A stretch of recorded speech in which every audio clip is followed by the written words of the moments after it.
Para ulama salaf makan teman-teman sekalian, kalau dalam 1 tahun mereka nggak sakit, itu mereka beristighfar kepada Allah. Di antara mereka begitu.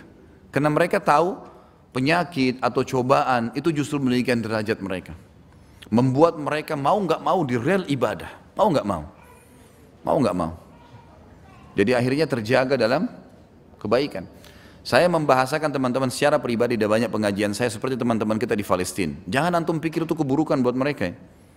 Demi Allah teman-teman, saya melihat dengan mata kepala saya pada saat ke sana, mereka dalam keadaan nikmat yang besar. Memang betul dijajah. Kita berharap berdoa kepada Allah agar dimenangkan.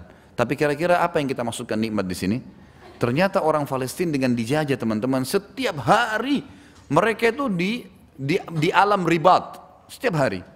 Tahu alam ribat disebutkan dalam hadis Bukhari. Ribat 1 hari di jalan Allah lebih baik daripada dunia dan seluruh isinya. Dari anak kecil sampai kakek-kakek semuanya ribat. Di rumahnya pun ribat karena semua tentara Yahudi ada di situ. Jadi dia seperti berjaga di perbatasan antara muslim sama kafir setiap hari. Dan 1 hari ribat kata Nabi SAW lebih baik daripada dunia dan seluruh isinya. Kita mau dapat dari mana tuh pahala yang di Indonesia? Lagi nggak ada masalah, gitu kan? Orang cuma melihat, oh di sana Yahudi menghancurkan, tidak lihat sisi yang lainnya. Itu yang pertama, mereka dalam keadaan ribat, jadi tetap dalam keadaan ibadah. Dan dengan adanya Yahudi itu teman-teman, di sana ghirah Islamnya itu kuat sekali. Kuat sekali karena musuh depan mata. Ya. Mereka tetap makan, mereka tetap sekolah, tapi ghirahnya luar biasa.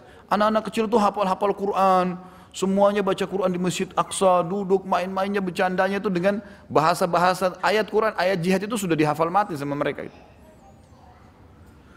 Mau tidak mau terbawa dalam keadaan harus berbuat ibadah itu. Setiap saat mereka mati syahid, bisa. Subhanallah, saya pas ke sana itu ada kejadian satu anak Palestina, entah bagaimana kejadian, tapi pas saya mau ke Masjid Aqsa, lagi di depan kantor polisi Israel tuh. Ternyata saya tanya di situ, beberapa anak muda lagi ngumpul, mereka lagi ngobrol-ngobrol, dan mereka seakan-akan mengucapkan ke keluarganya, ini anak muslim yang mati, selamat ya, mati syahid tuh. Saya tanya kenapa? Ada satu anak Palestina tadi tusuk satu tentara Yahudi. Ini penyelesaian masalahnya. Tapi yang saya tangkap mereka tuh salami keluarganya si anak laki-laki itu selamat ya, mati syahid duluan dia gitu.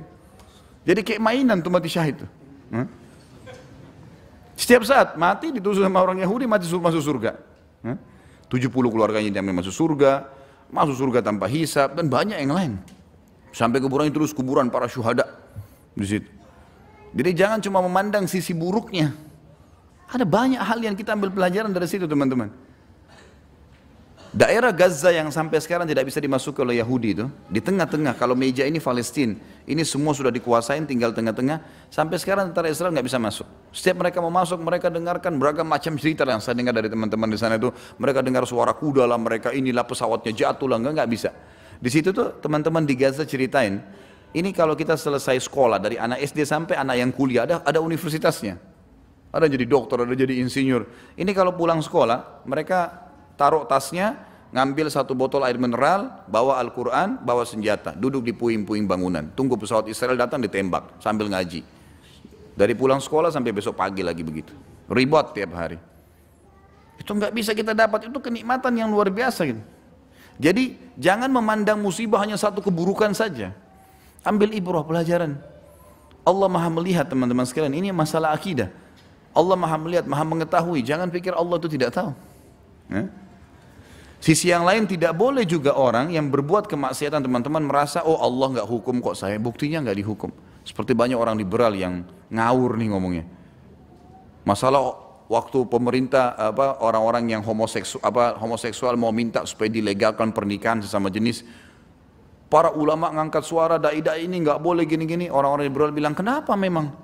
Kalau memang Allah akan hancurkan orang homoseksual, maka Allah akan hancurkan kita sebagaimana dihancurkan kaum Lut. Ini orang konyol nih. Kalau kamu dihancurin, kamu saja sendiri. Kalau musibahnya Allah datang, kita nggak mau kena azabnya Allah. Kita tahu Allah itu syadidul iqab. Ini orang konyol ini. Sedangkan kalau Allah pelintir satu urat sarafnya, encok aja dia sudah kesakitan. Apalagi mau nantang azabnya Allah. Ini kebodohan sekali. Mau nunggu azabnya Allah datang baru kita mengatakan, oh iya, begitulah keadaan kaum Lut dulu. Begitu musibah datang sudah dihantam dengan batu-batu api dari neraka, baru mereka mengatakan, mau ampun, udah nggak bisa. Ini bagaimana caranya menantang azabnya Allah ini? Ini kebodohan sekali. Ya. Kita nggak boleh buka pintu-pintu seperti itu teman-teman sekalian, harus hati-hati.